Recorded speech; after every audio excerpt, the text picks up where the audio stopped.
P.P. Chaudhary.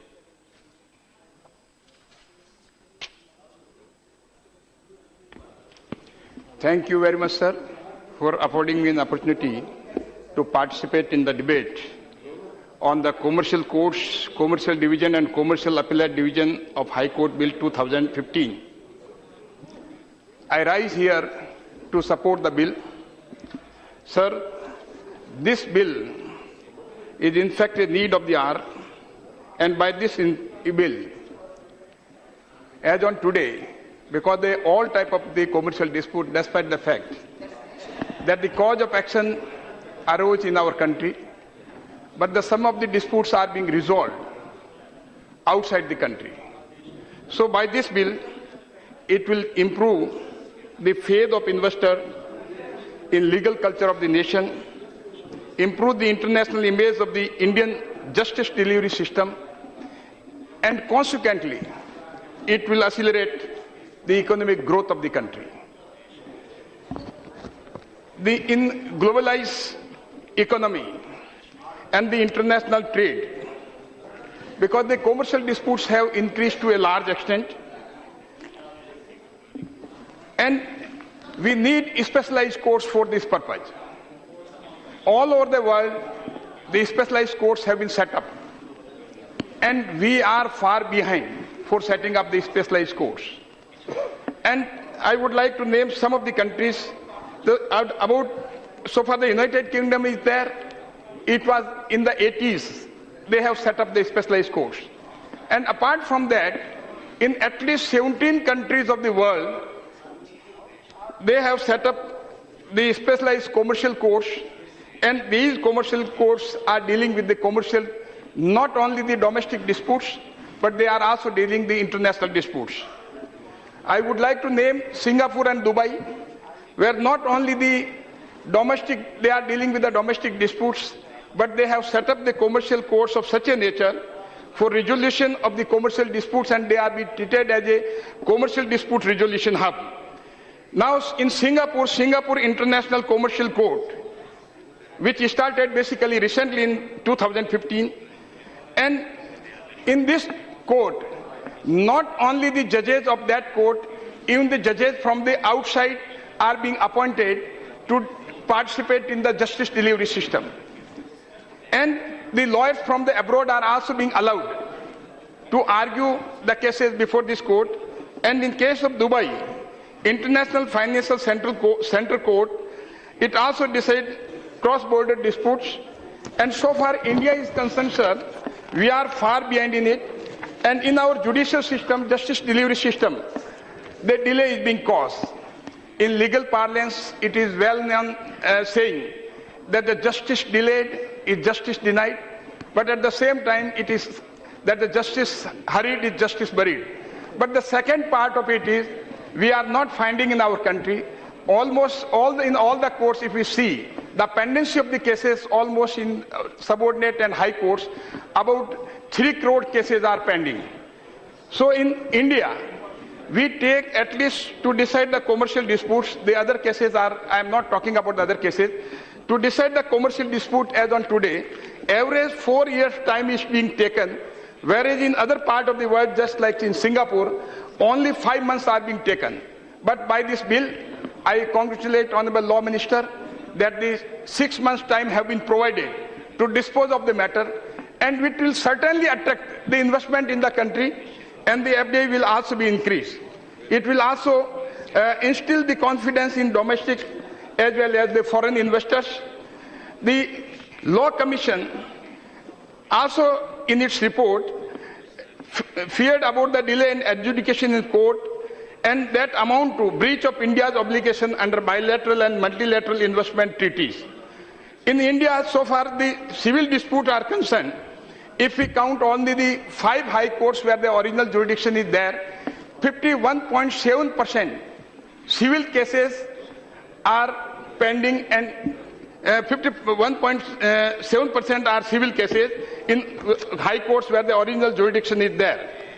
In a globalized economy, bilateral investment treaties have been signed by the government of India, and the countries who are signing these treaties are making it sure that in case of any dispute, despite the fact that the cause of action is in India, those disputes can only be resolved outside the country, because in justice delivery system, they know it, that delay is there, and for enforcement of any contract, it will take longer time.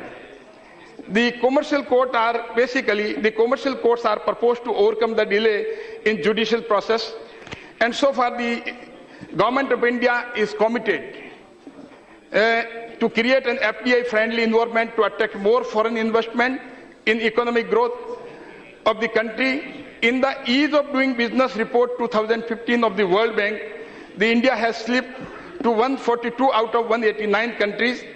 There is an endeavor. I am happy that the government is very conscious of this fact, and if this happens, then it is a feather in the cap of the government and in our country. There is an endeavor of the government to improve the position of the country by placing within top 50 countries of the world. Now, sir, if we see the bill, it creates the courts where the original jurisdiction of the High Court is also there. But so far the original jurisdiction of the High Court in 5 High Courts, Chennai, Kolkata, Mumbai, Delhi and Himachal Pradesh. I fail to understand, because this original jurisdiction of the High Court was created during the colonial time, and still, because that was created to serve the purpose of the colonies, and still we are continuing with it. No doubt in recently the amendment was made in the Delhi High Court, Original Jurisdiction Act, with respect to enhancing the jurisdictional limit from 20 lakhs to 2 crore. Now in present bill, the limit is only of 1 crore. Now so far as Delhi is concerned, it will be a problem if the cases are transferred on account of that bill, Delhi High Court bill. Then those cases will go to the district courts. But under this bill, the 1 crore limit is there. So it is my suggestion to the Honorable Law Minister that either the original jurisdiction of the all High Court may be repealed and the uniform jurisdiction of all the High Court to be created in the country, or in the alternative, so far the Delhi Act is concerned, there also the limit may also be increased to 2 crore rupees. Sir, commercial dispute to be heard by the demonstrable expertise and experience of commercial law, having the commercial law, because it is not the institution we are creating. The judge who is manning the court is very important. The quality of judgment we can only see when we appoint the quality of judges. And quality of judges can only be appointed by a transparent method. And we have to evolve the transparent method of appointment of the judges, and those judges having the specialized knowledge in commercial law, because we are in a globalized economy and specialization in every part is very necessary. So if we see, so that's why we are talking about the All India Judicial Services, where we can recruit, just like in Indian Administrative Services, just like in Indian Foreign Services, just like in Indian Forest Services, Indian Police Services. We can recruit the judges for the commercial courts, especially having a knowledge in commercial law. But if we are recruiting the judges for the general, having the knowledge of the law and not having the specialized knowledge of the commercial law, then the same situation will be arise, and it is not the system which failed us, then we will fail the system itself. So we have to devise that method also. And by this method, because the large number of tribunals are there, those cases will automatically transferred after coming into force of this act, and the delay which is being caused in the tribunal with respect to the tribunal like Competition Appellate Tribunal, Debt Recovery Appellate Tribunal, Intellectual Property Appellate Board, Company Law Board, National Company Law Tribunal, Security Appellate Tribunal, Telecom Dispute Settlement and Appellate Tribunal. So this will go to the Commercial Appellate Division of the High Court to hear appeal from these arising out of these tribunals. So it has also been provided that the time limit has been prescribed under this act, under this bill, that the oral and written arguments to be completed within the stipulated time by the advocates, and the judge is also required to give the judgment within the stipulated time, and he can't keep the judgment pending after hearing the arguments more than 3 months. These are all the welcome move, and I congratulate the Honorable Law Minister that by this process, the commercial dispute at least will be decided within the stipulated time. We are also seeing that in Article 226(3), the amendment was made long back, that in case the ex parte interim order is passed by the court, and in case any application is moved, then that application to be decided within a period of 14 days. Our experience shows in how many cases those applications are being disposed of.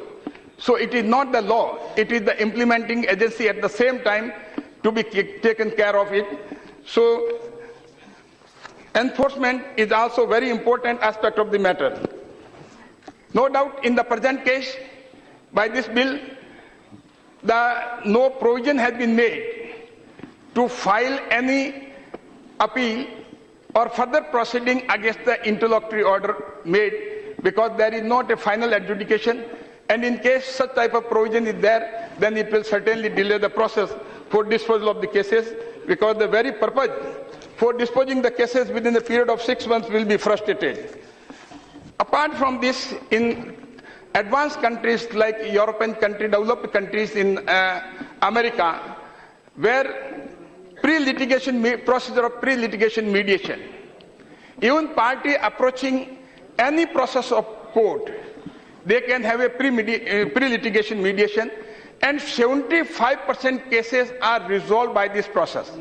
But in our country, we are not finding any law. No doubt Arbitration and Conciliation Act is there, but that can't resolve that can't redress that grievances. Pre-litigation mediation is entirely different, where without invoking the jurisdiction of any court, jurisdiction of any authority, they can have a pre-litigation mediation. Both the parties get together and they decide whether they can argue their cases at their own level, and they can dispose of the matter without approaching the court. And if this process and this provision is to be taken into consideration, then at least like in other countries, in our countries also, we can mitigate these grievances to the large extent, and at least 75% cases can be reduced in the court, and the pendency of the cases can be reduced to a large extent. So it is also one of the big judicial reforms, and this judicial reform is the need of the hour. And in some of the provision, I would like to make it clear, in some of the bill, just like commercial dispute, it has been provided, and various definition has been given under section 2C with respect to commercial dispute. But my suggestion is to Honorable Law Minister that instead of doing this, we can include all those acts which are dealing with the commercial disputes, because we have a galaxy of the acts which are dealing with the commercial disputes, and those acts can be clubbed together and they can be made as a part of the schedule of this bill. And whenever any act is enacted, then it can be, the main principal act can be amended, and it can also be added. Otherwise, the word commercial dispute definition is no doubt exhaustive, but it can create a lot of problem, whether a particular dispute is a commercial dispute or not. So it is better, a particular enactment, if it defines the commercial dispute, then the entire act to be treated, if any action arising out of that act, to be treated as a commercial dispute. Otherwise, some of the dispute of that act falling within the definition of the commercial dispute which has already been given, and some of the definition which will not fall within the meaning of the commercial dispute.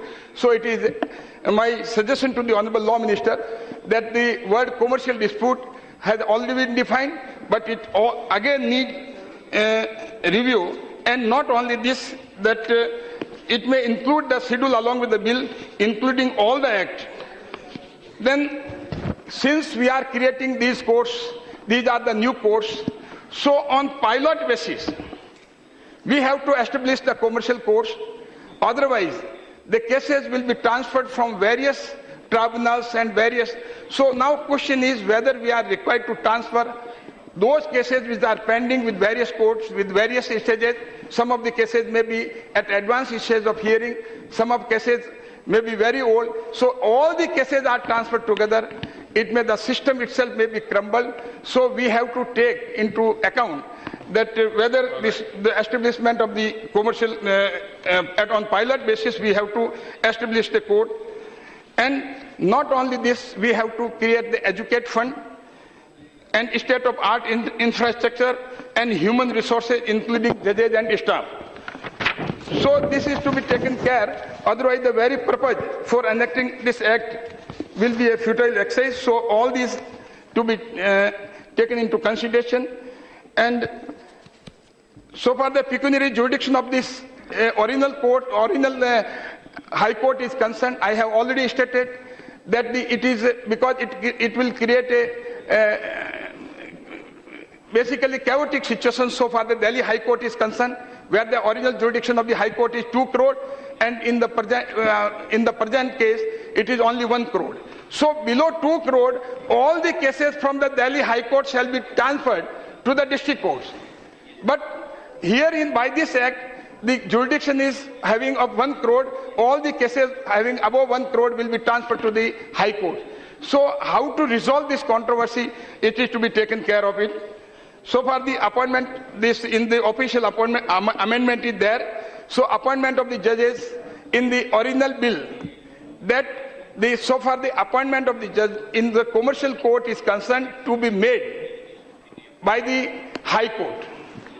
But whereas the Article 233 and 234 specifically provide that for appointment of the judges in district court as well as appointment of the judges in municipal court, it is to be made by the state governor with the consultation of the High Court, and to be made by the governor with the consultation of the Public Service Commission respectively. Now, after official amendment which I have received today, it has been clarified that appointment of the judges, sir, I have been allotted 30 minutes because the first speaker of my party, he has taken only 5 minutes. Briefly. Yes, I will briefly. Yes, sir, I am complete, Mr. I extend my thanks to him. Yes. So, sir, the official amendment is there on this issue, and the Honorable Law Minister has came with the official amendment that because otherwise we are required to amend the Constitution. Constitution provides the appointment of the judges in the district court to be made by the governor of the state after consultation with the Chief Justice of the High Court, and the appointment in this subordinate judiciary to be made by the state government with the consultation with the Public Service Commission. So, in case the appointment of the judges in commercial court is to be made by the High Court only, then it is in contravention of the mandate of Article 233 and 234. Therefore, the official amendment is there. The appointment shall be made in consonance with the Article 233 and 234, and for this purpose, I extend my thanks to Honorable Law Minister.